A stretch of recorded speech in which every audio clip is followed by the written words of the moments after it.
integrating knowledge and methods and perspectives from different disciplines when we address problems that are so complex that they transcend the boundaries of specific fields. We talked about how to engage, that we all engage diverse stakeholders in terms to generate a holistic understanding of things and innovative responses to complex challenges. The things we do, participatory diagnosis, knowledge co-production, collective action, that bring us together, that we hold in common. We're all committed to transformations for a sustainable, just, and regenerative world. We want to do more than theorize. We want to develop and amplify leadership practices and institutional arrangements and develop new participatory techniques. This is us. And our global keynote speaker, Otto Scharmer, embodies this description. And more than that, he demonstrates to us, demonstrates to me, was always a role model for me, about what a transformations practitioner can achieve. He's a senior lecturer at MIT, and he's founding chair of the Presencing Institute and the U School for Transformation. He was originally trained as an economist, but his work, of course, explodes way beyond economics. It's transdisciplinary. He draws in knowledge from different fields.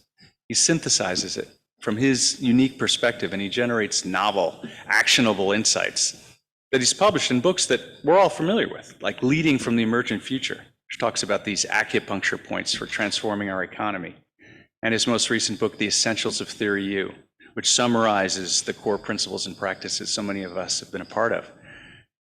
He's introduced ideas that have shaped our field, such as the concept of presencing and learning, the idea of learning from the emerging future in his best-selling books like Theory U and Presence. And of course, he's involved in all kinds of channels and means of communication, blogs, videos, practice guides. I have used his practice guides so often in my teaching, and I'm so grateful to him for providing these free and available guides to practice to enable me to share these ideas in a tangible, actionable way with my students. So we've also talked here about the idea of transformation institutions, initiatives, organizations. That's the theme of the global conference, is partnerships for transformations. So these are the kind of things we create because we're not satisfied with existing institutions. We want to do our ambitious work to bring alternative futures into life. You know, networks, community of practice, learning labs, all these things. Otto's organization, the Presencing Institute, is a great example of what a transformations initiative can be. It's always innovating, it's always changing, trying new things. And it's found ways to fund itself that don't rely on fickle foundations or grants, and to be present. The Presencing Institute has been present for so many years because of its durability. This is in part because it's multiple funding streams. I received an email on Tuesday with a wealth. I don't know how many of you are on the mailing list, but you should be. There's social presencing theater and training for BIPOC people, levels of generative scribing, visual sense making. He's got a new journal, the Journal of Awareness-Based Systems Change. Really interesting new open access online journal. And Otto's done a bunch of other things, other organizations in our ecosystem of transformations initiatives, like the MIT XU Lab and the Global Action Learning Lab for hundreds of change makers across UN agencies. And I participated in something called the Impact Hub Theory U, which brought together change makers from around the world to collaborate in a theory process. So I'm so delighted to have Otto Scharmer join us today as our global keynote speaker. He's a dedicated transformations practitioner. He's working to identify and advance us toward a sustainable future. He's one of us. And his transdisciplinary work and his groundbreaking ideas have inspired us and shaped our field. So during today's talk, we're going to take questions through the Whova app because we have online, Sydney, Prague. So we want to have one place to gather up our questions. So if you have a question, take this moment. If you think you might have a question, take this moment to open up your app and go to this session link. But don't go to the video link because that'll create all kinds of feedback. On the session link, if you click that, you'll see the interface there that'll allow you to answer, to pose questions and input questions. I encourage you to because see feedback. Because that's going to be the means by which we have questions. And it's not, I'm not going to curate them. You're going to curate them. So upvote the questions that you like, and they'll be at the top of the list of the ones I select. So relying on you to generate some questions, and then read the questions as they come in, or as we advance toward the halfway mark, and see which questions really appeal to you and upvote them. So here we go. Otto's talk is entitled Co-Sensing and Creating the Future. Welcome, Otto Scharmer. Thank you, Bruce. So I consider myself an action researcher, and when I'm honest with myself, the research part of that term, right, is mostly aspiration, right? So I'm like stuck in too many activities, and the research part is largely aspirational, not only, but largely aspirational, something I would like to focus on. So what you said, so that means kind of, and many of you will be familiar with that, I'm more aware of all the insufficiencies. So what you just said really means a lot to me, so that this work does make a difference. And yeah, I'm thankful for the opportunity to share some of what's in the making, and some of the work I have been and we have been immersed with. So what I want to cover in the first part is a little bit kind of the fundamentals for that came out of the theory you work, awareness-based systems change, and then in the later part, really focus on something new I'm now working on, and that may be an interesting starting point for our conversation. It was also suggested to me, and I thought that was a really good idea, maybe just to start with a little moment of mindfulness. So I would like to do that, and maybe also then close the presentation part with a little kind of bookend of that. So if you want to just sit, and by the way, I'm joining you, so I'm so sorry I can't be in Prague in person. So I felt the energy in the room because I'm not too far. I'm actually on a farm, a regenerative farm, which is actually the place I was born and raised. And my parents, some 65 years ago, kind of turned that farm to regenerative principles, and that's kind of in northern Germany. So I'm not calling in from the US, but from northern Germany at this point, and sending you my greetings next door to Prague, to Sydney, and also all the other places you may be joining the session from. So if you just want to sit upright and comfortable in your chair, plant your feet firmly in front of you, take a deep breath and relax.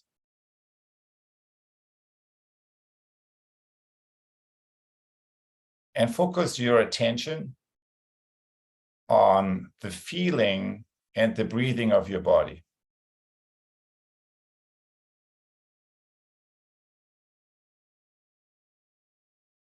Notice the inhale, the exhale. Notice the feeling of the body and the back of your body.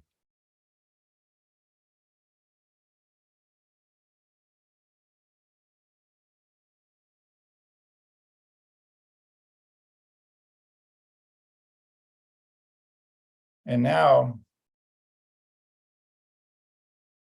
expand and widen and deepen your attention from your physical body that you have been just focusing on to the planetary body that we are all part of. The body of our planet Earth. The living system, Mother Earth, that we are all part of.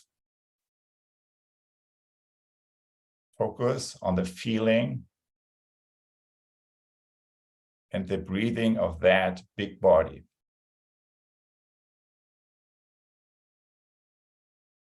The breathing through the cycles of the day, the cycles of the season, the sun cycle.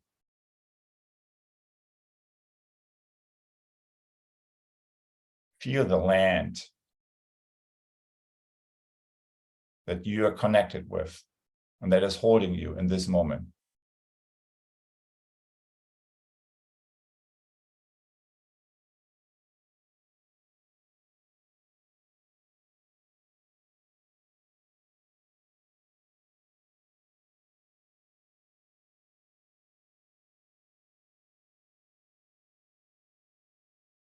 And now from there,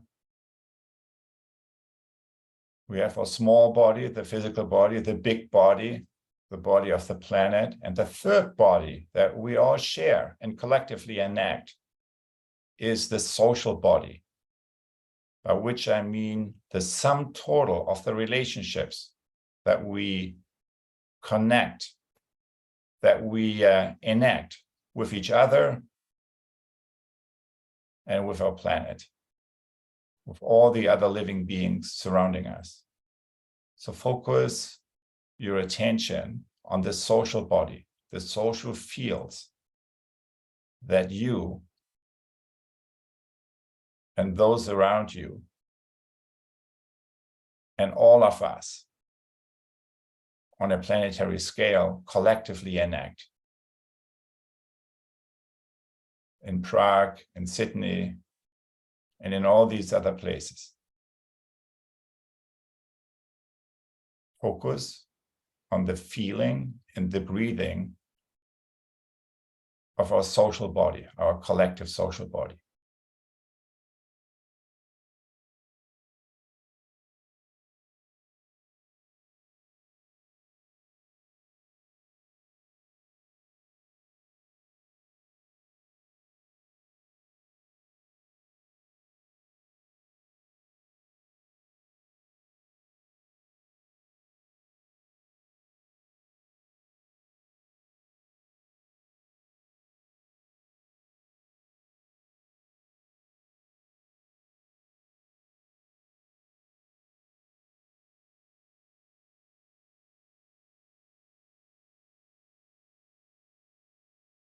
Now take another deep breath and slowly let go of that focus of attention.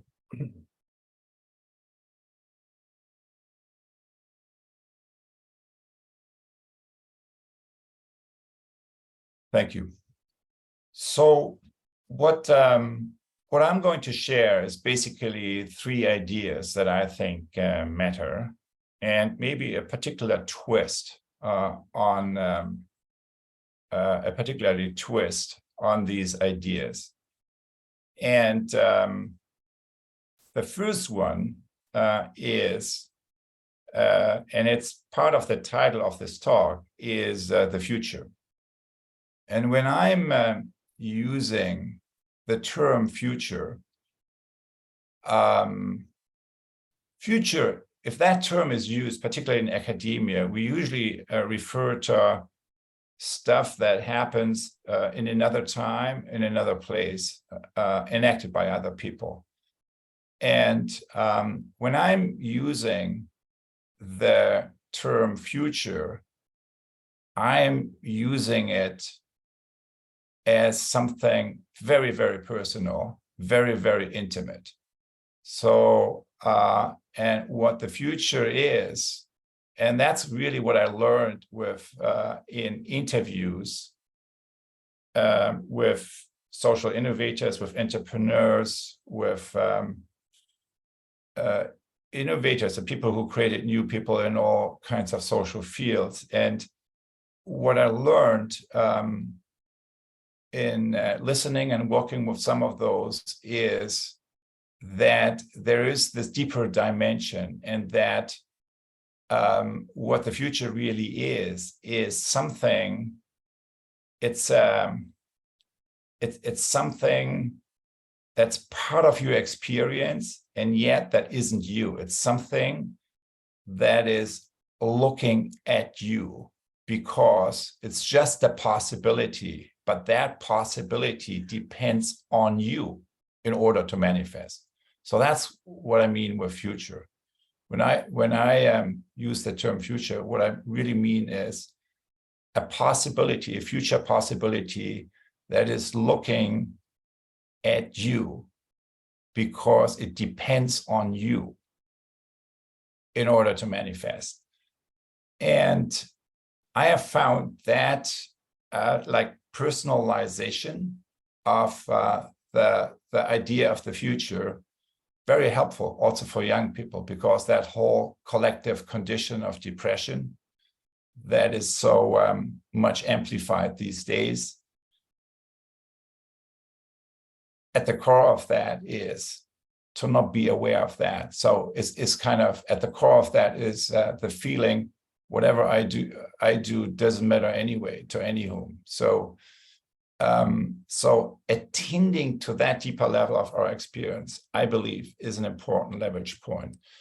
So that's really the first idea. And in Theory U, I have been, as some of you may know,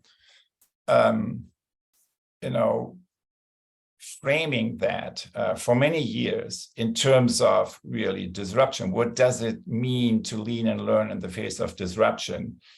If, and disruption is the future is going to be different from the present moment, right? And we know a lot about this, we know less about the future, and we know least about how we get from here to there. And what I found is what it takes is really a journey that in part is an outer journey and an inner journey. And the inner journey is essentially linked to what I just described, right? Kind of attending to that deeper layer of our experience where something is looking at us because it depends on us to manifest. And the second idea, and that's really what I feel that the current moment, like in a recent survey, 3 out of 4 people in G20 countries are in favor of transforming our economies to better address climate change and social inequality. But we all know what happens, right? So there is kind of this aspiration for transformation, but no awareness of really what it takes. And the second idea really has to do with systems thinking and the evolution of systems thinking. And you all have seen this many times, the iceberg model. And when you look at the world from a systems view, this is what we see. We collectively create results that nobody wants. And in Theory U, I spell out kind of the polycrisis in terms of these massive divides, the ecological divide, the social divide, the spiritual divide, the disconnects between self and nature, self and other, self and self, and we all know the numbers around that, and so on and so forth. So in systems thinking, of course, the question we ask is, all right, why do we keep doing that? Why do we, on a systems level, more often than not, collectively create results that no one or almost no one wants? And that's asking the question why. Systems thinking essentially says, or systems leadership essentially claims it's not enough to react against these symptoms, but we need to understand and address the deeper root issues, structures, paradigms of thought, and the deeper sources we are operating from, sources of energy, sources of creativity, but also sources of self. Those are the 3 terms that, in a nutshell, I would say capture the evolution of systems thinking over the past few decades, kind of just adding, unearthing yet deeper layers, kind of that we need to address for profound and the transformative systems change that is called for today. That whole, all 4 layers together is something I and some colleagues, including Peter Senge and others, refer to as awareness-based systems change. And the way I would summarize awareness-based systems change is through these 4 principles. You cannot understand a system until you change it. Famously, Kurt Lewin, of course, the key founder or key figure in co-founding Action Learning and Action Research. you cannot change a system until you transform consciousness. So that is more than 25 years of my experience as an action researcher in less than 10 words, right? So essentially it means, look, real change needs to involve all these layers, right? So transforming, let me rephrase that. You cannot change a system until you transform the mindsets of the people who are enacting these systems. So that would be another way of saying that. The real question is really how. How do you do that? And here's what we learned. And because that has been really the main focus of the past 20 plus years of working as an action researcher, to find more out about the how. And what we learned is this: you can't transform consciousness until you make a system see, sense, and invert itself.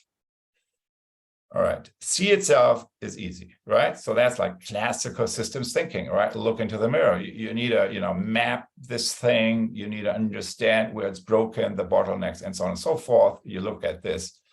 But in the age of the massive knowing-doing gap that we collectively enact, knowing what's broken is not enough. So that's why we learned we really need to also include the sensing part, because if there is on a systems level a decoupling between the head and the hand, right, on a collective level, you're not going to address that by more of the head, right, more knowledge. You can only address that by activating the knowing of the heart.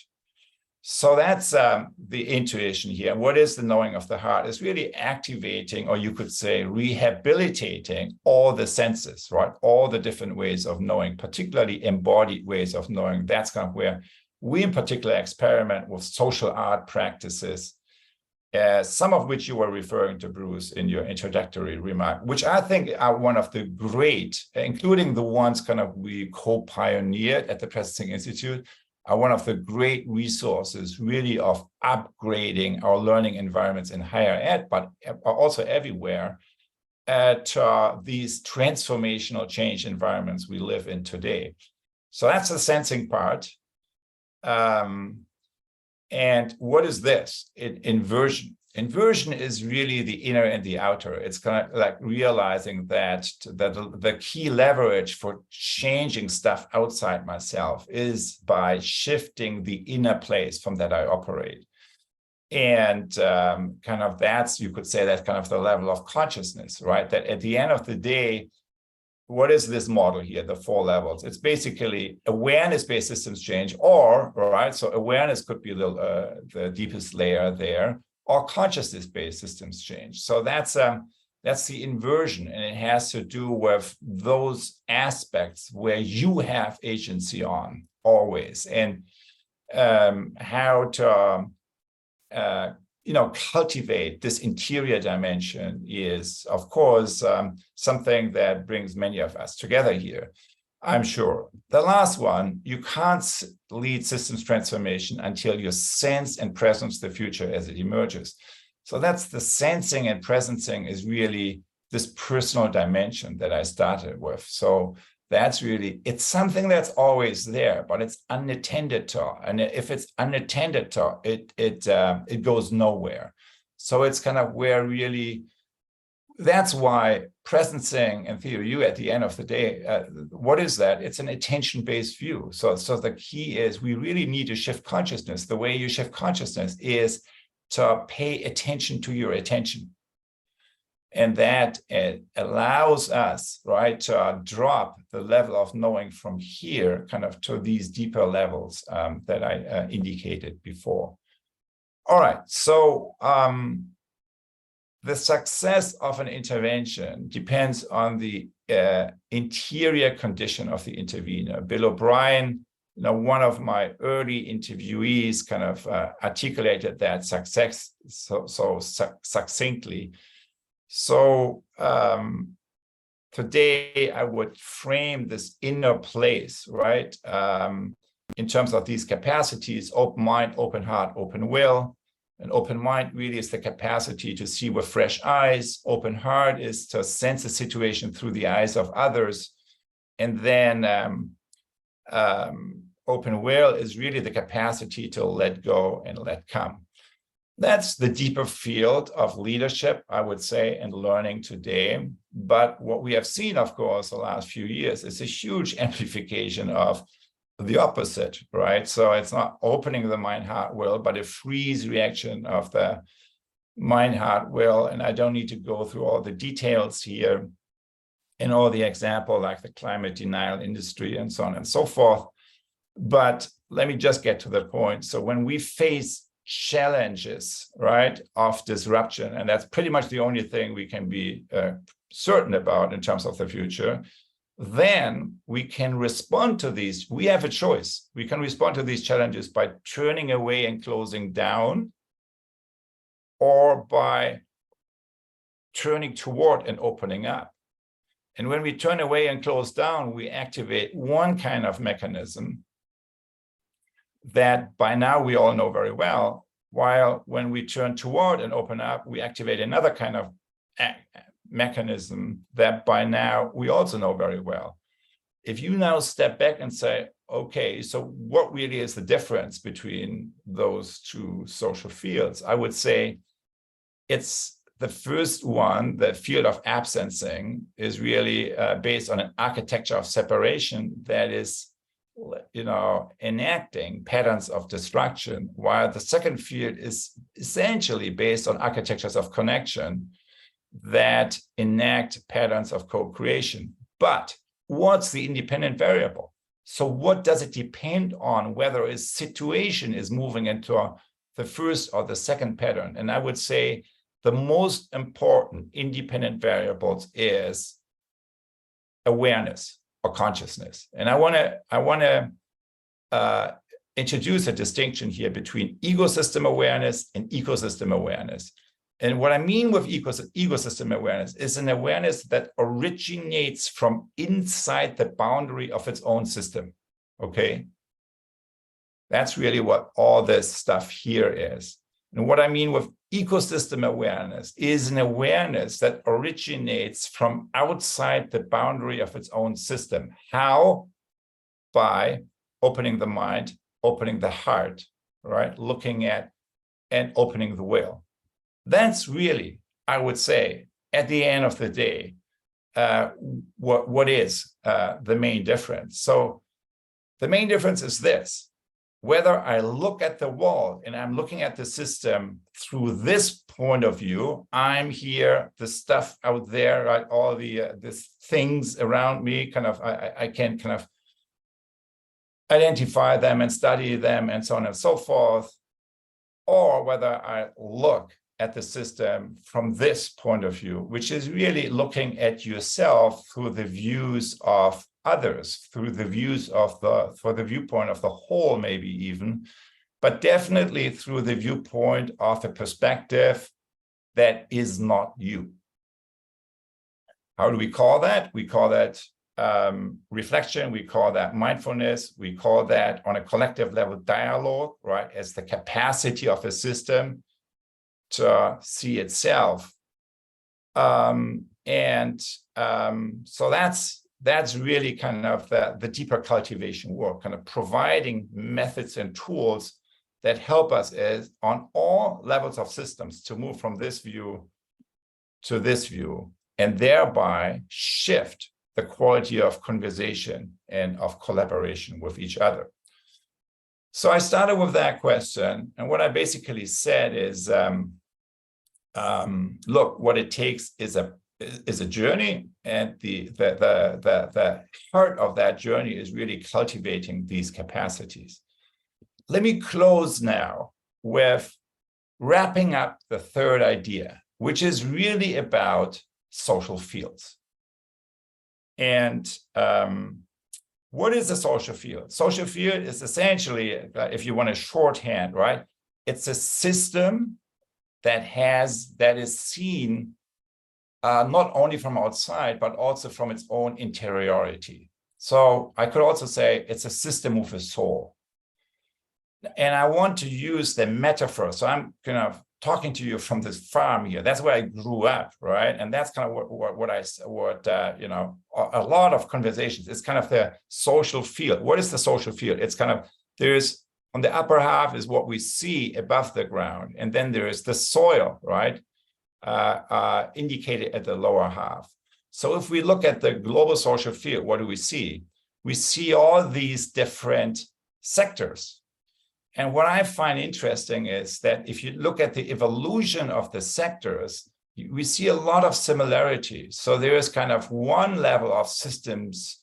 That's the mainstream today. It's something I call it's operate on ecosystem awareness or 2.0, right?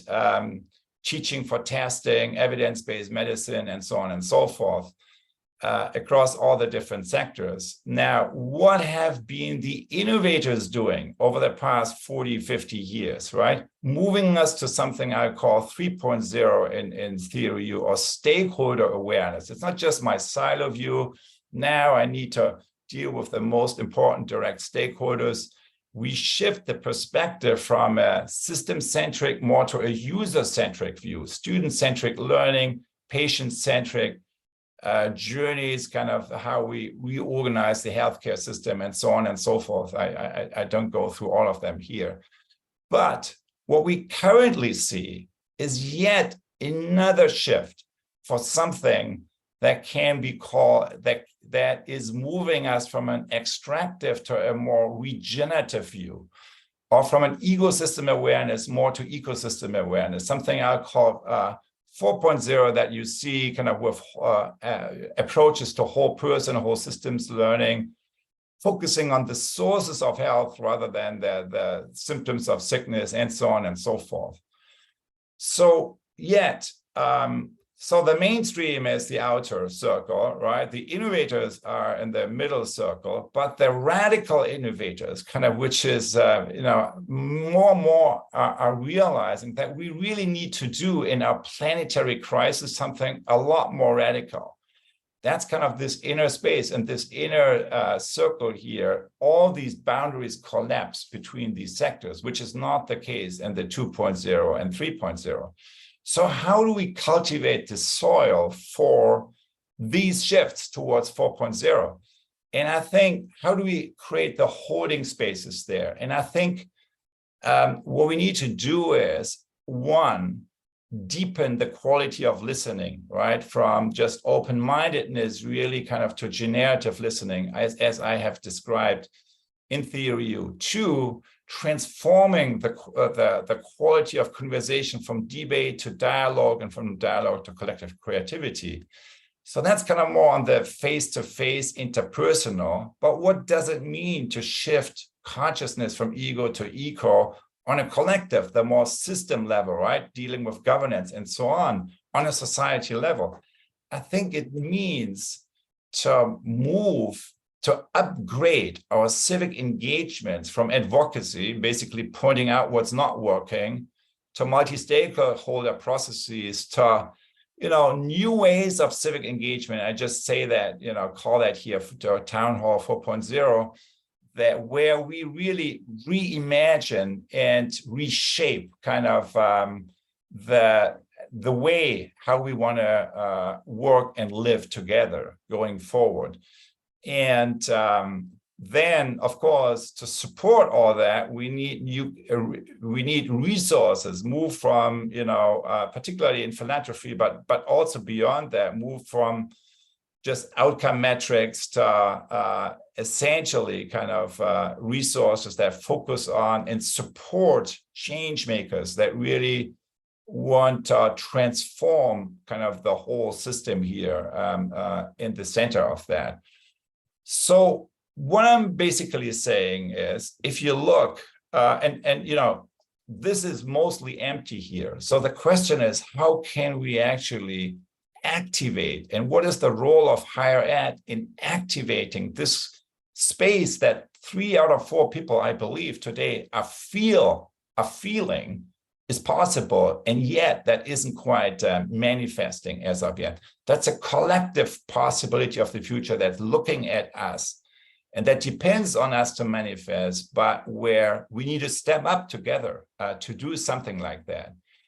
So what I'm basically saying is, so what is in the center here? It has to do with healing, right? Healing the disconnects of the ecological divide, the social divide, the spiritual divide.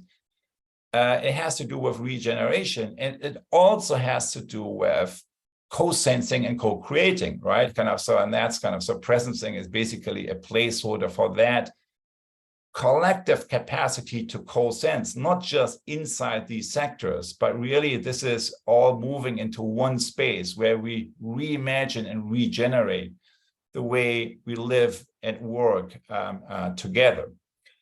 Now, but in reality, the center is empty, right? So that's there is actually that is mostly aspirational, but there are lots of seeds, and that's the exciting part that's today going on, and that may be the most important story, least well shared.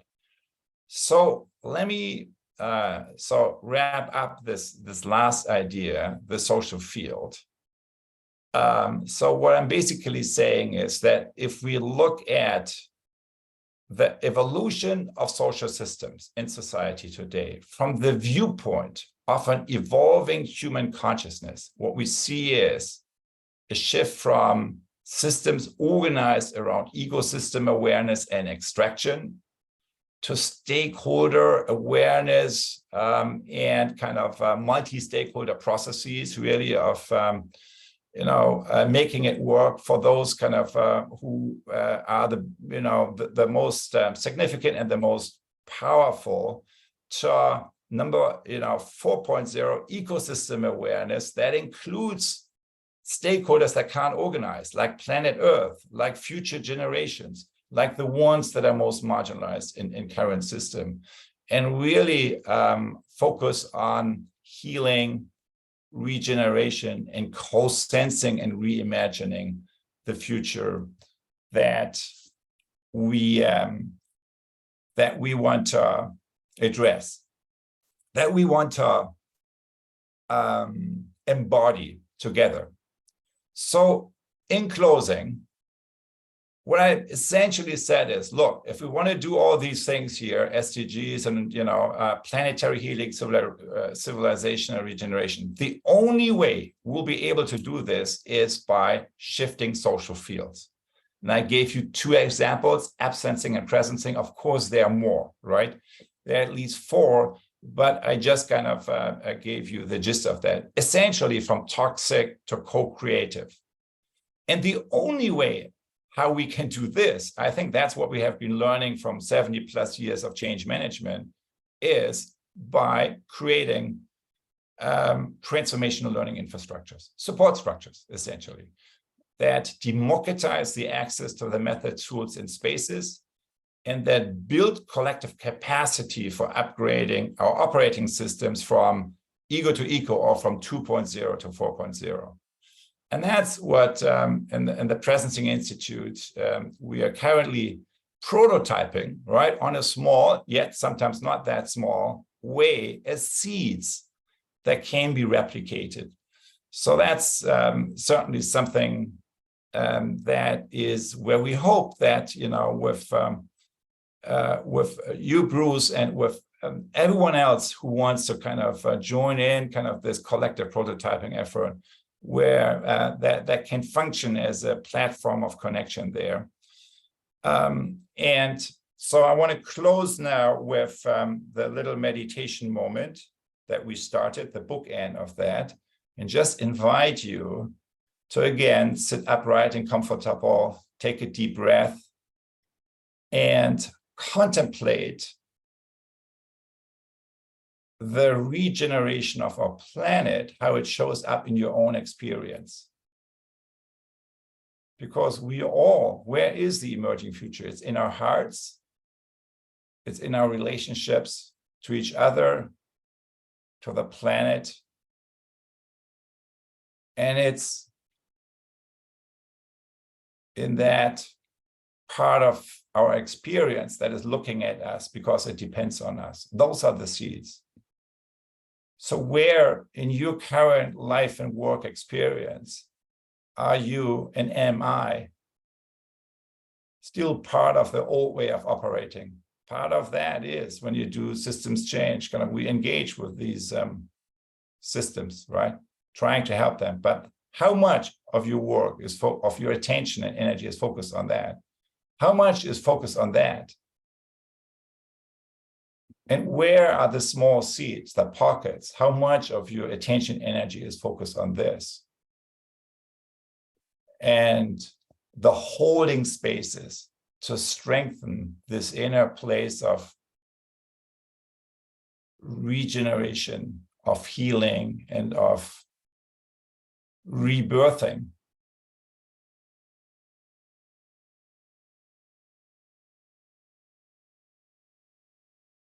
What together we can manifest.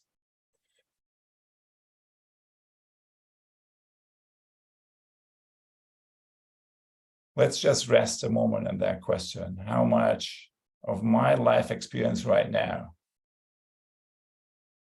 how am I engaging with the blue circle? How am I engaging with my attention on the green circle? And where is it that I find and cultivate and advance the seeds of that inner space of sensing and embodying what wants to be born?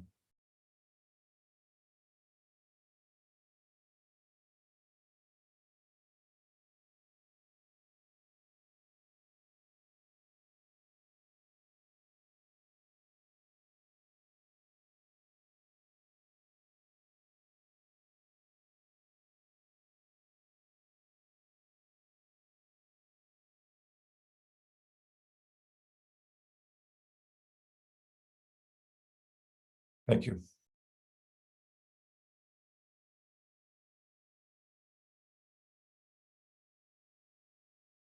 Real reflective moment.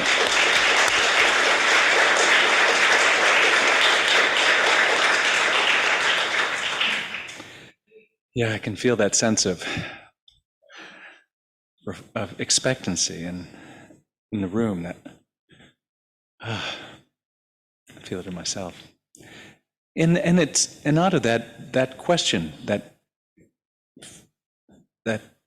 dichotomy you raise in sensing and feeling and thinking and knowing is at the heart of two of these questions that were highly rated that I'm going to combine for you. The first is from Donnie that says, interesting you say that you cannot understand a system until you change it. Isn't that centering a systems thinking or head approach over a systems feeling or embodied or intuitive approach? And I want to combine that with a question from Louis that's simply, what's love got to do with it?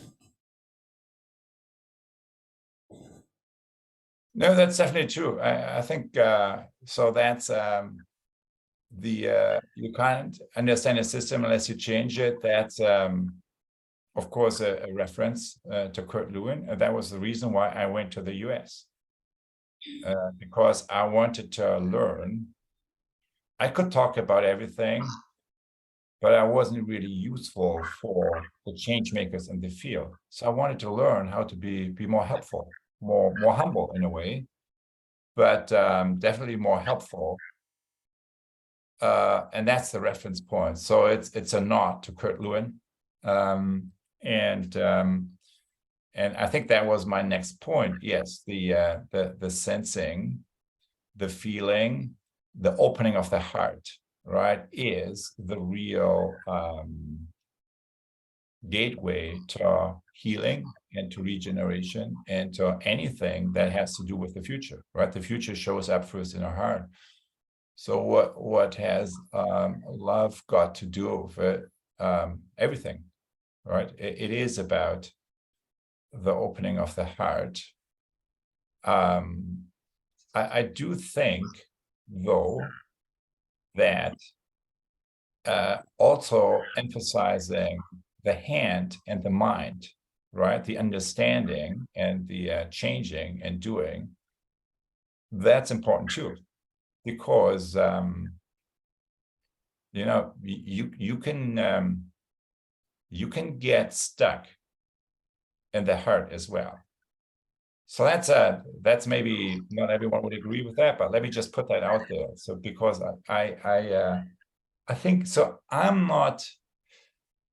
So I want to basically also defend some of the more traditional approaches here, right? Kind of, so the intention to really being in service of others always comes with a commitment to action. And yes, of course, if the heart is not there, you are not embodying the future that you try to be in service of, then of course that's a failure, right?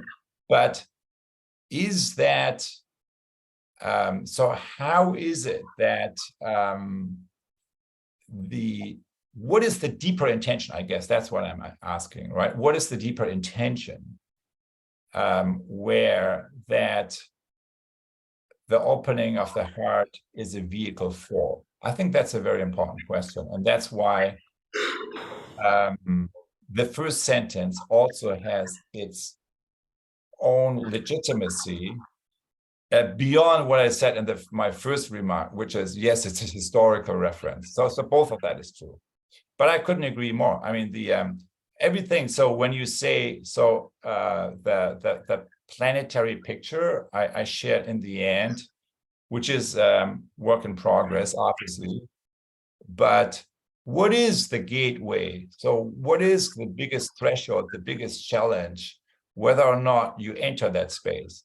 And the answer is just that, right? The opening of the heart, whether or not and I would say, whether it's not kind of forgetting about thinking. That's how I not. I think when many people, there's also like maybe an anti-thinking vibe in the world today. I'm not part of that, right? I think kind of the thinking is not, when most people refer to thinking, they don't even know what they're talking about, because they only talk about the shadow aspects, the results of thinking. But what is unattended to is the process of thinking, which is a highly creative process. It's a powerful process that is co-creating the world we live in. And I think that process needs attention, and it needs to be performed from a different place, by which I mean not from inside this vehicle, but from the heart. We need to shift the center of gravity of our thinking from the head to the heart. That does not exclude the head, but that is placing a much more significant emphasis onto the heart. And I think that's the biggest challenge of our time. It's not about getting rid of thinking, but it's just getting rid of the old way of what people refer to as thinking, and connecting with that deeper level of gravity. And a question that also has my great interest is, so when we talk about the opening of the heart, is that actually just an individual phenomenon, or is that also a collective phenomenon, right? Is the opening of the heart of the collective not the true gateway into unlocking collective creativity? And if that's true, how do we really differentiate that? And how do we know it's one or the other? I think those are really, really interesting questions that require precision, that require practices, and that above all require cultivation, not just individual, but also collective cultivation practices. That's what should be taught in our classrooms, because that's the real stuff everyone will need in order to operate going forward. I personally believe that we live in a moment of a profound disruption also in education and higher ed, and that traditionally they have always been two meta functions, right? The basically conveying knowledge is one, and the other one is enabling the next generation to co-sense and co-create the future, to co-shape the future. The second meta function always was less emphasized, because when you covered the first one, you were almost good to go in a normal environment. But now that is very, very different. So the situations of disruption we move into require us really to reimagine what higher ed needs to do, and what education in general needs to do, precisely around these qualities, right? So that these qualities of so co-creativity at the end of the day has to do with shifting that center of gravity, and I think that's one of the most exciting transformations we see currently going on. Interestingly, Presencing Institute is in the process of starting so I can't even talk about that in public, but it's like I don't know how to do this now. Yeah, it's a major initiative with 8 different countries working together in a well-known international organization. And so all I'm saying is, it's interesting because the awareness that whatever we have been doing in the past is no longer sufficient is now very widespread. So the doors are way more open than most of us think for radical change, even in the context of old institutions. And believe me, I am part of one. Thank you, Otto. Well, we have a bunch of curiosity, a lot of additional questions, but we've run out of time. Fortunately, we have time to consider them in all of our settings. We have a number of reflection opportunities that are coming up. So I'm going to share these questions with everyone. We'll put them on Whova. And perhaps, Otto, if we have some additional feedback or some additional synthesis from considering those questions, we'll pass them on to you. Sure. Happy to. Great. Yeah, so the day and the night continues in all of our various settings. And in Sydney, you're about to go and have your conference dinner with Play It Forward. It's in Prague, our day begins with our headliner speakers next. And online, the action never ends. It's been busy all night with hybrid panels in Sydney, and now we have poster panels, workshops, online panels throughout the day and into the night.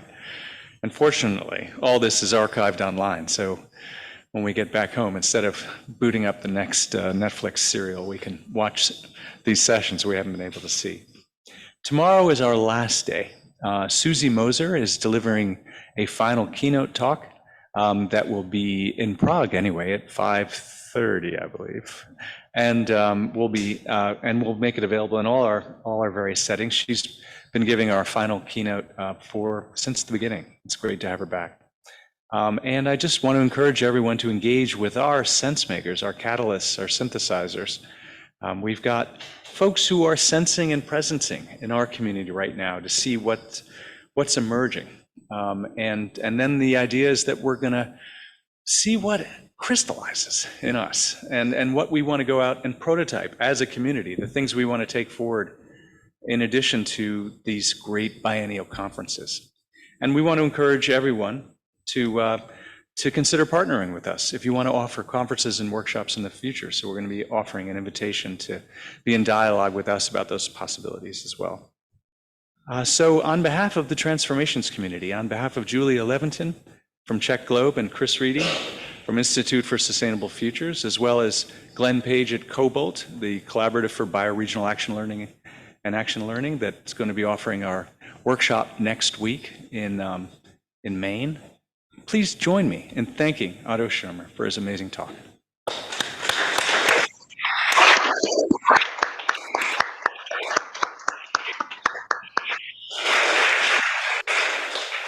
Thanks, everyone. On we go. Thanks, Otto. Thank you. Give Prague a wave, everyone. Hello and goodbye, Prague.